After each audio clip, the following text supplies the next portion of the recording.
There is no manual. No!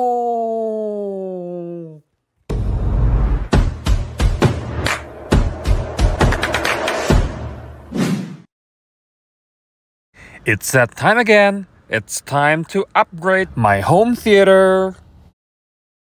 Last year in August, I updated all my speakers to MKSound S150 for all 5 channels and V12 Plus for the subwoofer.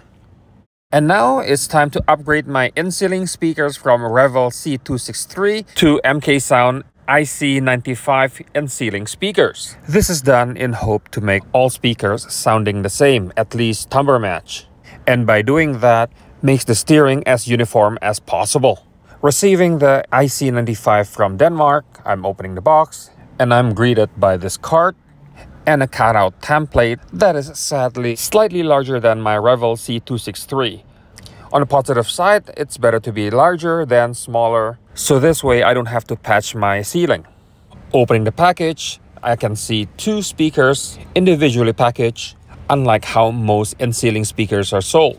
Opening the individual boxes, I was greeted by the metal grille that is white in color and it's paintable to any color you want.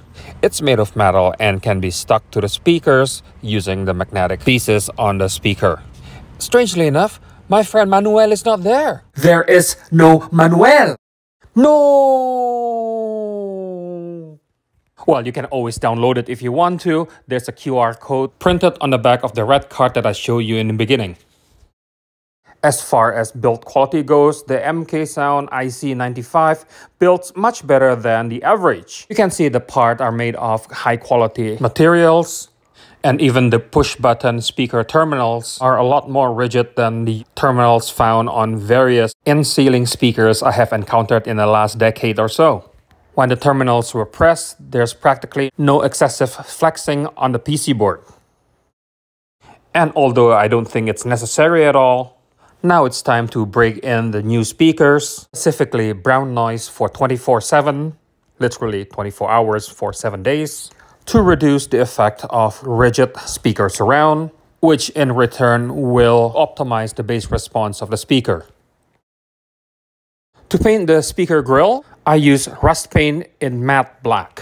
The easiest brand to find is Rust-Oleum, but if you can get Armor Coat from Canadian Tire, that will be my recommendation because the matte black is truly matte.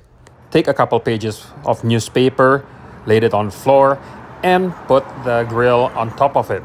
Shake the spray can thoroughly and start spraying lightly.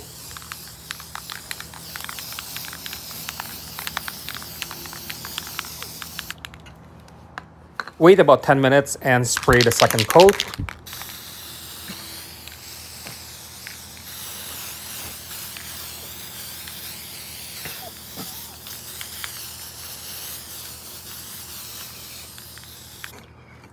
Wait another 10 minutes and apply the third coat. Make sure you paint the edges thoroughly. Just like this. And repeat this process for about 6 or 7 layers. And when you're happy and you know it, clap your hand. Leave it out for about an hour to make sure that everything is completely dry. And then peel off the back cover. Perfecto. Because I have a DIY scale of a potato, I asked this guy here, Adam Pizzo, the only guy I trust to do installation in my home theater, to uninstall my Revel C263 to the new MKSound IC95.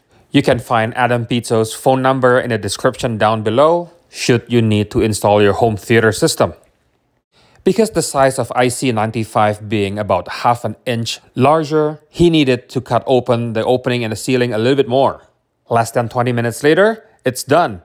And the only thing that I needed to do is just to put the grill to cover the speakers. Et voila, it's done.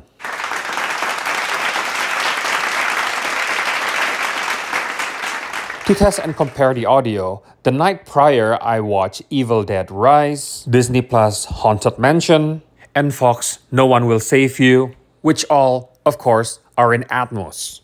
Using MKSound S150 as the bed tracks, V12 Plus at the subwoofer, and Revel C263 for Atmos, the soundtrack of these three movies were good, like very, very good. It's good enough to the point that I was actually worried that my upgrade to IC95 will be not worth the money. But thank God I was wrong. I was pleasantly surprised that the improvements over my Revel C263 is actually pretty big. Using the IC95, I find the sound field to be even taller, more enveloping, and the speaker localization tend to disappear in the sound field while maintaining and also improve directionality. The overall improvement is pretty huge to the point that my 30 minutes listening session was stretched to 8 hours, during which time I watched approximately 40 different snippets of Dolby Atmos demo scenes. And every single one of them was phenomenal. And my verdict? You seriously ask me about my verdict? Didn't you hear what I just said? The MKSound IC95 is phenomenal. Yeah, they're not cheap, but they are not expensive either.